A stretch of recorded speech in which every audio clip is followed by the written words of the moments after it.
एक और JD impact के लिए तैयार हो जाइए।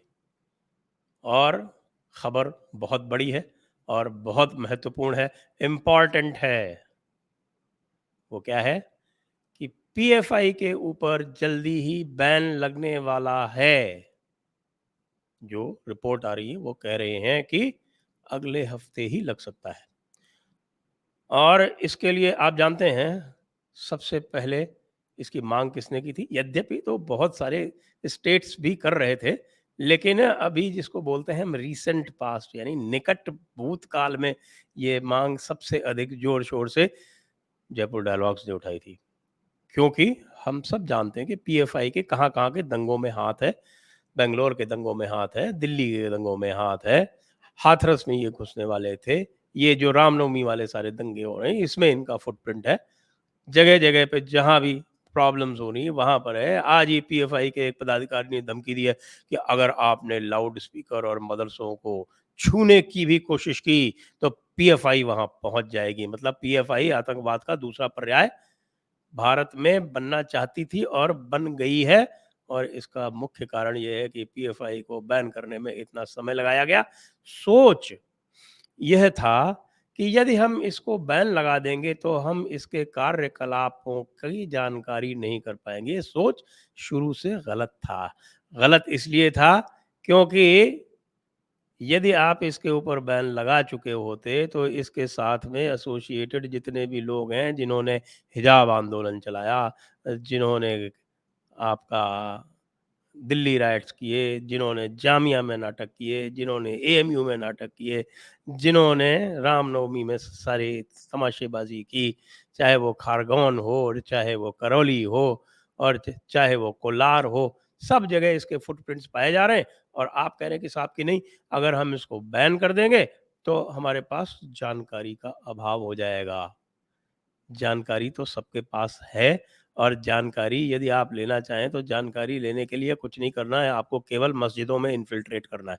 और कोई भी आपको मस्जिदों में क्या हो रहा है, क्या खुतबे पढ़े जा रहे हैं, किस तरह के मैसेज आ रहे हैं, कौन सी मस्जिद जो है वो एक हाथ से दूसरे हाथ में जा रही है, कहाँ पर सऊदी फंडिंग आ रही है, कहाँ पर पीएफआई फंडिंग आ रही, ये जानना कोई मुश्किल और दुष्कर कार्य नहीं है।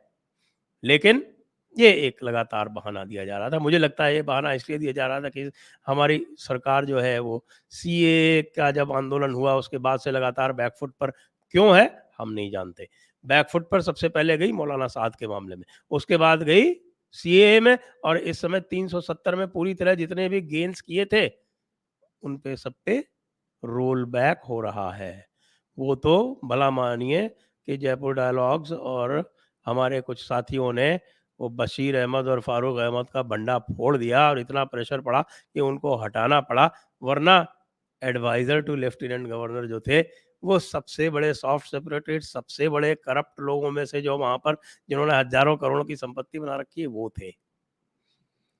पीएफआई को बैन करना यह पहला कदम है। पीएफआई को बैन करने के बाद पीएफआई से संबंधित जितने भी संगठन हैं, आपने इसको 3, 4, 5 साल तक खुली छूट दे के रखी तो हम मान सकते हैं कि आपने इसलिए छूट दे के रखी होगी कि आप इनके जितने भी लोग बाग हैं उनकी अब तक पहचान कर चुके होंगे। तो बैन करिए और उनको सबको अंदर कीजिए और उनको अंदर करके जो कह रहे हैं कि साहब एक सोंटे का इस्तेमाल कीजिए।